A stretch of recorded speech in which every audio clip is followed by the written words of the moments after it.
ឈឺណាខ្ញុំត្រូវរបបជើងហើយសូមលោកម្ចាស់ជួយយកអាសាខ្ញុំផងត្បិតអីជើងខ្ញុំដាំមិនរួចទៀតទេ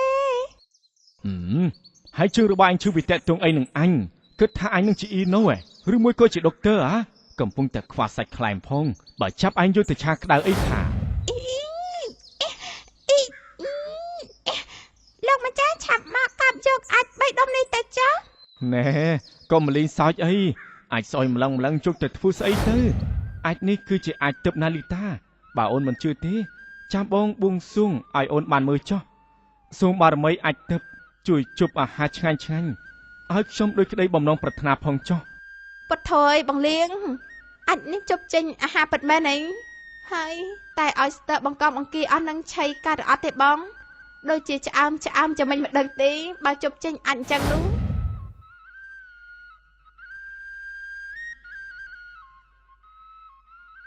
កាលដាំឡើយមានបងប្អូនប្រុសពីរនាក់សង់ផ្ទះក្បែរគ្នាបរិសុទ្ធជាបងមានឈ្មោះថានេលេងនិងបរិសុទ្ធជាប្អូនមានឈ្មោះថានេលៀង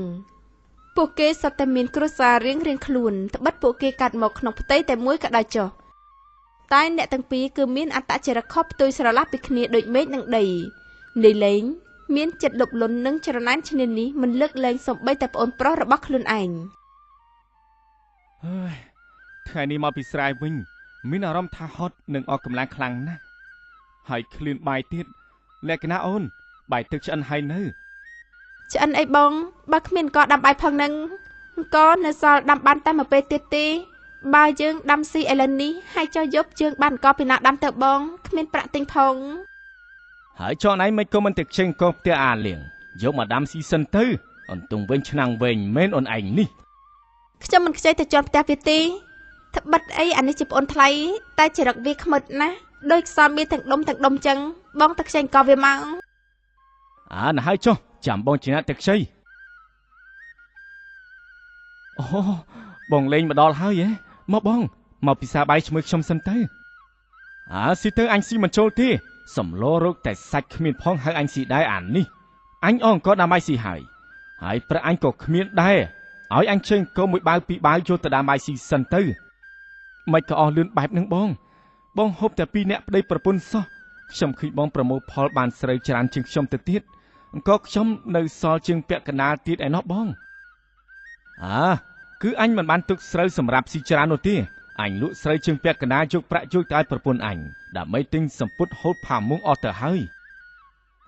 បងលេងអើយមិនក៏បងប្រហែលបែបហ្នឹងបើបងលក់ក៏លក់ចុះតែមិនក៏បងមិនទុកខ្លះសម្រាប់ឆៃទៅ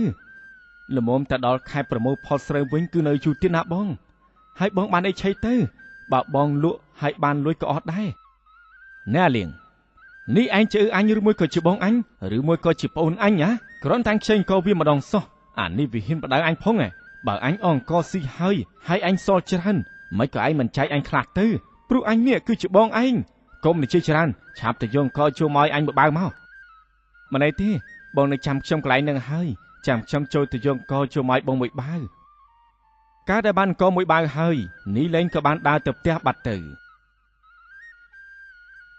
ថ្ងៃមួយនេះលៀងក៏បានទៅបបួលបងប្រុសរបស់ខ្លួនទៅកាប់អូននៅក្នុងព្រៃបងលេងថ្ងៃនេះបងទំនេរដែរទេទៅកាប់អូជាមួយខ្ញុំទៅអញទំនេរតើចាំអញមកផ្លែតសិនទៅអញរៀបចំខ្លួនសិនកាលដែលរៀបចំខ្លួនរួចរាល់ហើយនោះបងប្អូនទាំងពីរនាក់ក៏បាននាំគ្នារត់នៅរះនាំគ្នាដើរទៅចូលក្នុងព្រៃបាត់ទៅកាលដែលចូលទៅដល់ក្នុងព្រៃជ្រៅហើយនេះលេងក៏បាននិយាយទៅកាន់បងប្រុសគេថាណែអាលៀងអញដូចជាឃ្លានបាយហើយនេះឯងមានយកបាយមកខ្លះដែរទេបាទបងខ្ញុំយកមកតើចុះបងមិនយកមកទេបើអញយកមកអញសួរអញធ្វើអីមកឆាប់លាបបង្វិចបាយមកអញឃ្លានហើយវើយសំណាងឲ្យខ្ញុំចេះខ្ចប់បាយមកច្រើនមកបងឆាប់មកឆៃបាយទៅកាលដែលឆៃបាយរួចហើយនីលេងក៏និយាយទៅកាន់នីលៀងថាណែលៀងបើរកអស់ជុំគ្នាអញ្ចឹងមិនដឹងថាពេលណាគ្រប់នោះទេយើងចែកកន្លែងគ្នាកាប់ទៅអញកាប់នៅកន្លែងនេះហើយឯងទៅកាប់នៅឆ្ងាយពីទីនេះទៅគំនិតបងពិតជាល្អណាស់អញ្ចឹងបងកាប់នៅម្ដុំនេះចុះខ្ញុំដើរទៅខាងមុខទៀតសិន